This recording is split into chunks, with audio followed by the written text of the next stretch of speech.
नमस्कार, खबरें जारी न्यूज 24 पर मैं हूं आपके साथ मकसूद खान। हिंदुस्तान की आज की तारीख में न्यायालयों के बाद यानी कि अदालतों के बाद अगर सबसे ज्यादा जिम्मेदारी, सबसे ज्यादा प्रेशर है तो वो है केंद्रीय जांच एजेंसीज। और इन एजेंसीज में आजकल ईडी और सीबीआई सबसे ज्यादा व्यस्त नजर आ रहे हैं, बेहद मसरूफ हैं। वैसे तो इन जांच संगठनों पर भ्रष्टाचार और गैर कानूनी मामलों पर शिकंजा कसने की जिम्मेदारी होती है, लेकिन आजकल इन्हीं एजेंसियों पर सरकार के लिए काम करने का आरोप लगाया जा रहा है। और यही वजह है कि विपक्षी गठबंधन ईडी और सीबीआई के इस्तेमाल को लेकर मोदी सरकार पर हमलावर है।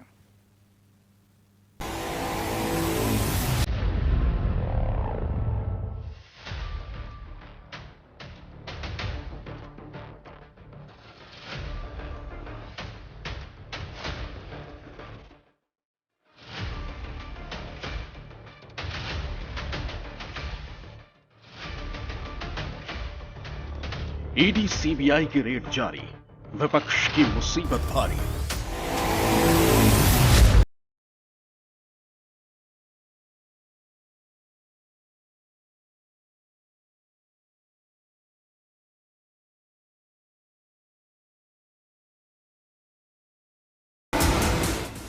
विरोधियों पर बारी बारी, क्या यह है 24 की तैयारी?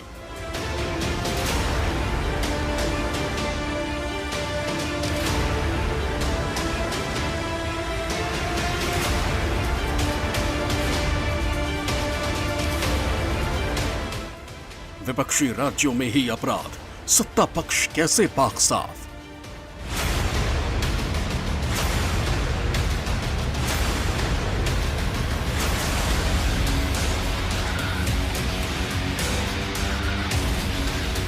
चुनाव की घड़ी जैसे जैसे करीब आ रही, देश में ईडी और सीबीआई दोनों केंद्रीय एजेंसियों की शिफ्ट डबल और ट्रिपल हो गई। विपक्षी पार्टियों की क्राइम कुंडली खोली जा रही। ईडी सीबीआई ताबड़तोड़ छापेमारी करके अलग अलग पार्टी के नेताओं को रिमांड पर ले रही, और हर गिरफ्तारी के बाद देश की सियासत में तेजी से उबाल आ रहा है।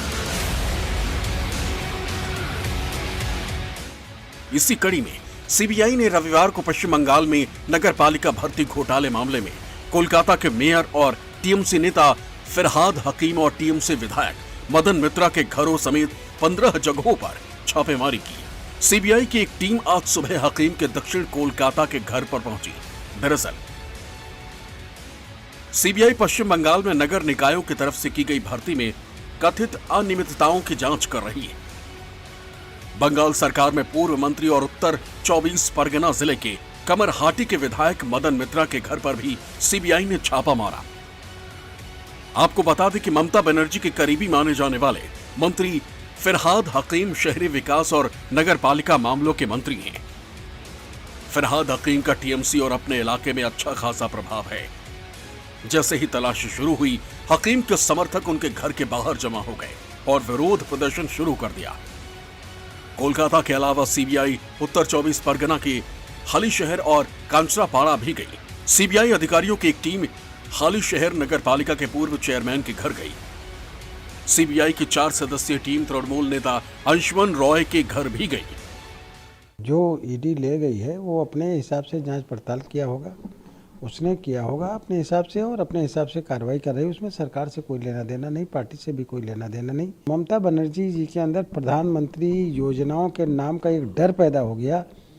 प्रधानमंत्री आवास नहीं मिले तो वहाँ की जनता, वहाँ की उन्हीं की पार्टी के लोग, टीएमसी के लोग, टीएमसी की सरकार से पूछने लगे कि हमारा प्रधानमंत्री आवास कहाँ है। उसमें घबराहट पैदा हुई और बड़े पैमाने पर वो चाहे कारपोरेशन हो, नगर निगम हो, नगर पंचायत हो, उसमें जो भ्रष्टाचार में लिप्त है उसकी जांच हो रही है। सीबीआई और ईडी उसका ऊपर बीजेपी पार्टी जिस तरह से चाहते हैं इसी तरह से इन्होंने काम करना शुरू करते हैं। एजेंसी का ऊपर प्रेशर आते हैं ऊपर से, तो दे आर गवर्नमेंट एम्प्लॉइज। थोड़ा समझ के, थोड़ा धीरे, और ये बहुत इन्वेस्टिगेशन कोर्ट का डायरेक्शन पर भी होता है, तब विचारालय की भी सोचना चाहिए। जो सर्विस का नकली देने का जो दुर्नीति है, उस दुर्नीति का साथ फिराद हाकिम और मदन मित्रों का नाम बार बार आ रहा था और सीबीआई के हाथ में जरूर कोई सबूत आया। उस सबूत का भित्ति में सीबीआई आज सुबह से फिराद हाकिम और मदन मित्रों का घर में रेड कर रहा है। लेकिन तृणमूल कांग्रेस ने किसी चोर का घर में सीबीआई या ईडी पहुंचने का साथ साथ शुरू कर देता है। ये पॉलिटिकल वेंडेटा है, राजनीतिक आक्रोश से किया गया है। जनता का पैसा चोरी हुआ, उसी को उद्धार करने के लिए सीबीआई का और ईडी का रेड चल रहा है। दो खिलौने जो उनके हाथ में है, भारतीय जनता पार्टी केंद्र सरकार के हाथ में, सीबीआई और ईडी, छोड़ दो इसको, मंत्रियों के पीछे छोड़ दो। ये है केवल बदनाम करने का एक गेम और सोच रहे थे इससे जो अगर कुछ फायदा उनको मिल सके, इसके अलावा और कुछ नहीं है। लेकिन हम जो असली मुद्दों पे लेके लड़ाई कर रहे हैं, ये लड़ाई जारी रहेगा। ये केवल मात्र बीजेपी जो बीजेपी के विरुद्ध लड़ेगा उनके पास पहुंचेगा। जहां भी आप बोलो, जो भाजपा सरकार जहां जहां नहीं है वहां वहां ये दो खिलौने पहुंच जाते हैं, इन दो खिलौनों को भेजा जाता है। ज्यादा दिन नहीं हुए जब आम आदमी पार्टी के राज्यसभा सांसद संजय सिंह को कोर्ट ने 5 दिन की ईडी के रिमांड में भेज दिया। संजय सिंह को दिल्ली के राउज एवेन्यू कोर्ट में पेश किया गया था। संजय सिंह पर शराब घोटाले का आरोप है।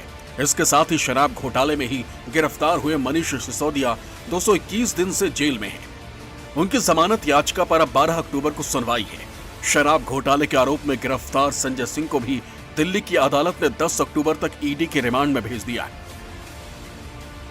अदालत में पेश होने के लिए जाते वक्त संजय सिंह ने अपनी गिरफ्तारी को चुनाव से पहले बीजेपी के हार के डर वाली हताशा बताया। वहीं शराब घोटाले के आरोप में मनीष सिसोदिया के जेल जाने के बाद अपने नंबर 2 संजय सिंह की गिरफ्तारी के बाद उनके घर अरविंद केजरीवाल पहुंचे। घर से बाहर आए तो कहा कि चवन्नी मिली नहीं, लेकिन गिरफ्तारी पर गिरफ्तारी हो रही। नरेंद्र मोदी अडानी के नौकर हैं और अडानी के नौकर से हम लोग डरते नहीं। जितना अत्याचार जुल्म करना है करें, कोई दिक्कत नहीं। आपने जो आरोप है, आपने जो आरोप है बोला गया पैसे लिए आपने, बेबुनियाद आरोप है। हम लोग डरते नहीं, लड़ेंगे। सारे केस झूठे लगा रहे हैं ये लोग। तो कुछ इतने केस लगा लिए, इतनी जांच कर ली, कुछ निकलता तो है नहीं।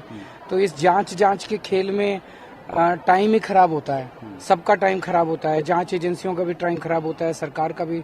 सबको काम करना चाहिए, देश के लिए काम करना चाहिए, तभी तो देश तरक्की करेगा।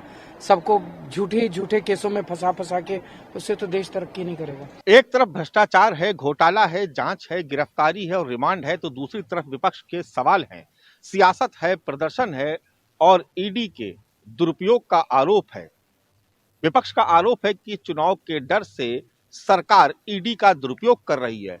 साथ ही आरोप यह भी है कि सत्ता पक्ष ईडी का इस्तेमाल सिर्फ विरोधी दलों के नेताओं को डराने के लिए कर रहा है या सिर्फ विरोधी दल के नेताओं को ही टारगेट किया जा रहा है, जिससे सत्ता पक्ष विपक्ष के नेताओं का मनोबल तोड़ने की कोशिश कर रहा है।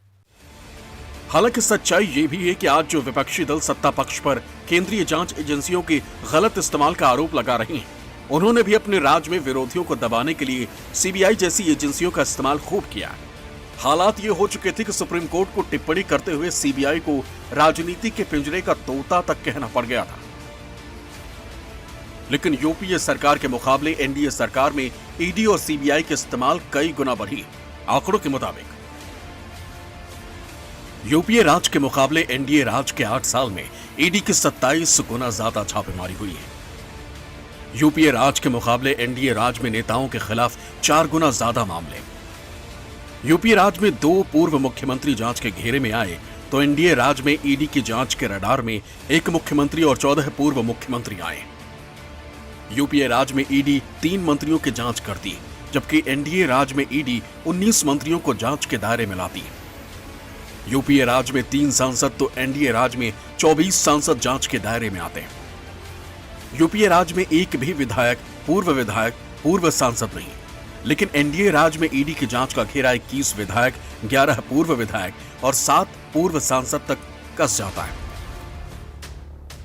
ईडी की तरफ से कुछ दिनों पहले ही बताया गया है कि 2005 से जनवरी 2023 तक ईडी ने मनी लॉन्ड्रिंग एक्ट में 5,906 केस दर्ज किए, तो इसमें केवल 2.98% केस ही पूर्व सांसद, विधायक और दूसरे नेताओं पर हैं।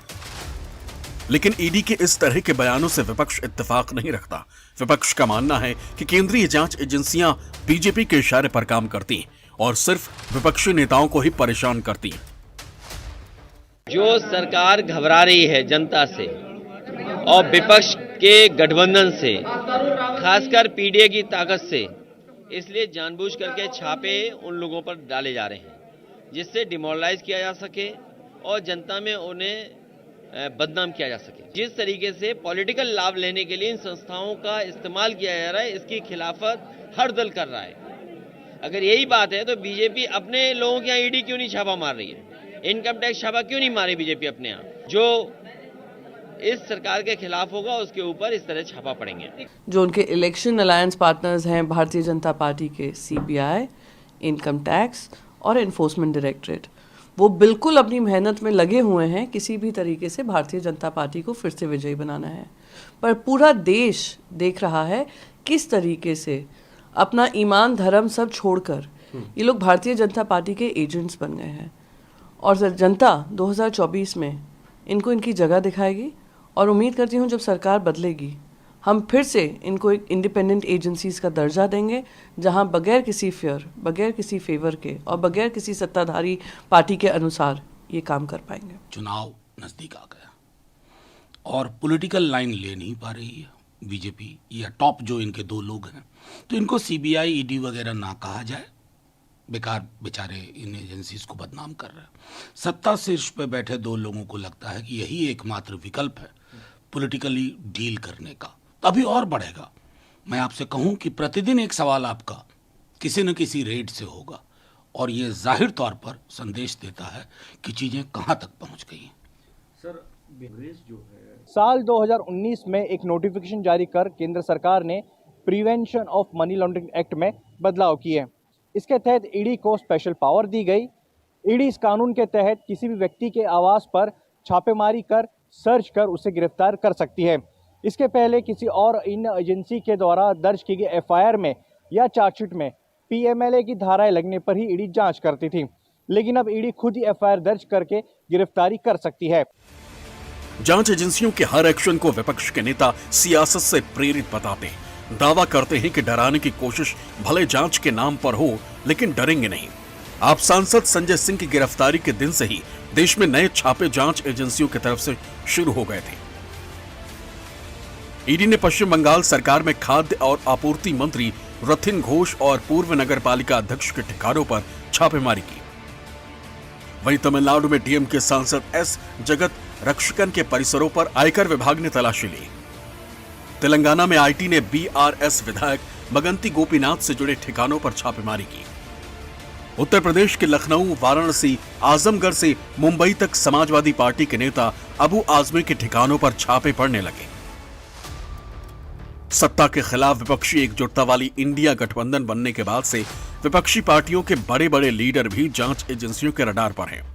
ऐसे में सवाल यह है कि छापों के रडार में आगे और कौन कौन है। सिर्फ हाल के कुछ घोटालों के आरोप पर नजर डाले तो क्या स्कूल भर्ती घोटाले के आरोप में आगे ममता बनर्जी के भतीजे अभिषेक बनर्जी को गिरफ्तार किया जा सकता है? क्या रेलवे भर्ती के बदले जमीन घोटाले के आरोप में आगे तेजस्वी यादव भी गिरफ्तार किए जा सकते हैं? क्या शराब घोटाले के आरोप में ही अरविंद केजरीवाल तक भी गिरफ्तारी की आंच पहुंच सकती है? क्योंकि अरविंद केजरीवाल से शराब घोटाले के आरोप में ही अप्रैल में सीबीआई पूछताछ कर चुकी है। पश्चिम बंगाल स्कूल भर्ती घोटाला, रेलवे भर्ती के बदले जमीन घोटाला या फिर दिल्ली का शराब घोटाला, ये सब ताजा मामले हैं जिनके जरिए सेंट्रल इन्वेस्टिगेशन एजेंसीज विरोधी पार्टियों पर एक्शन में हैं। लेकिन इन सब के अलावा भी कांग्रेस से लेकर समाजवादी पार्टी और शिवसेना से लेकर एनसीपी तक सीबीआई और ईडी की नजर है। अरविंद केजरीवाल अकेले नहीं है जिनको लेकर सवाल है कि क्या आगे भ्रष्टाचार के आरोप में इन तक जांच एजेंसियों के हाथ शिकंजे के शक्ल में पहुंच जाएंगे, बल्कि इस दायरे में कई नेता हैं। फारूक अब्दुल्ला जम्मू कश्मीर क्रिकेट एसोसिएशन को मिले फंड की अनियमितता को लेकर ईडी की जांच के घेरे में है। उनसे पूछताछ हो चुकी है। उनके बेटे उमर अब्दुल्ला भी मनी लॉन्ड्रिंग केस में ईडी की जांच के दायरे में हैं, पूछताछ हो चुकी है। महबूबा मुफ्ती के खिलाफ ईडी जम्मू कश्मीर बैंक मामले में जांच कर रही है। पंजाब में आम आदमी पार्टी के नेता राघव चड्ढा का नाम दिल्ली के शराब घोटाले में ईडी की सप्लीमेंट्री चार्जशीट के दौरान आया।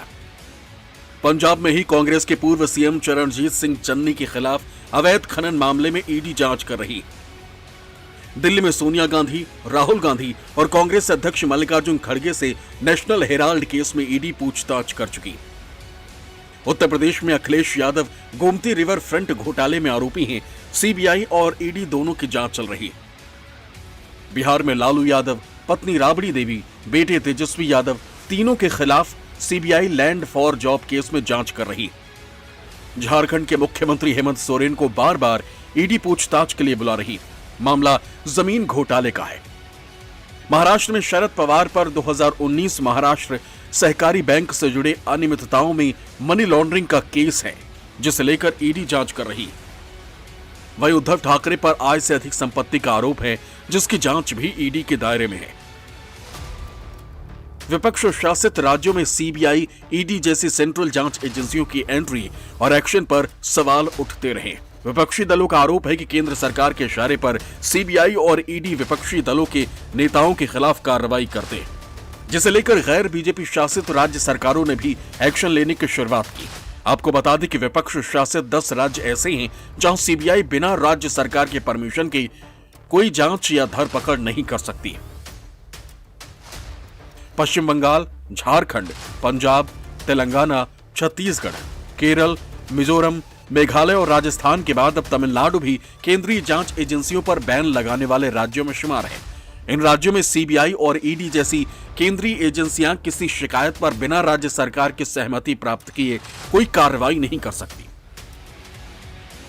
तमिलनाडु में ईडी से लंबी पूछताछ के बाद जब एक्साइज मिनिस्टर बालाजी सेंथिल गिरफ्तार हुए तो एमके स्टैलिन सरकार के गृह मंत्रालय ने सर्कुलर जारी कर कहा कि किसी भी तरह की जांच के लिए केंद्रीय जांच एजेंसियों को राज्य सरकार से परमिशन लेनी होगी। बिहार में भी लालू परिवार पर ईडी और सीबीआई का शिकंजा कसने पर आरजेडी ने राज्य में ऐसे ही आदेश लाने की कवायद तेज की, लेकिन लालू प्रसाद को महागठबंधन का साथ नहीं मिला। केंद्रीय जांच एजेंसियों की एंट्री बैन में एक छूट शामिल है। छूट के मुताबिक अगर जांच किसी न्यायालयीय आदेश या राज्य सरकार की तरफ से जांच करवाई जा रही है तो इस पर कोई प्रतिबंध नहीं होगा। हकीकत यह है कि जब भी किसी मामले में केंद्रीय एजेंसियों से जांच की जरूरत महसूस होती है तो लोग हाई कोर्ट की शरण में जाते हैं और कोर्ट अगर इजाजत देता है तो जांच होती है। और यही पश्चिम बंगाल में हो रहा है, जहां कोलकाता हाई कोर्ट के आदेश के बाद टीएमसी नेताओं के ठिकानों पर धड़ाधड़ छापेमारी हो रही है।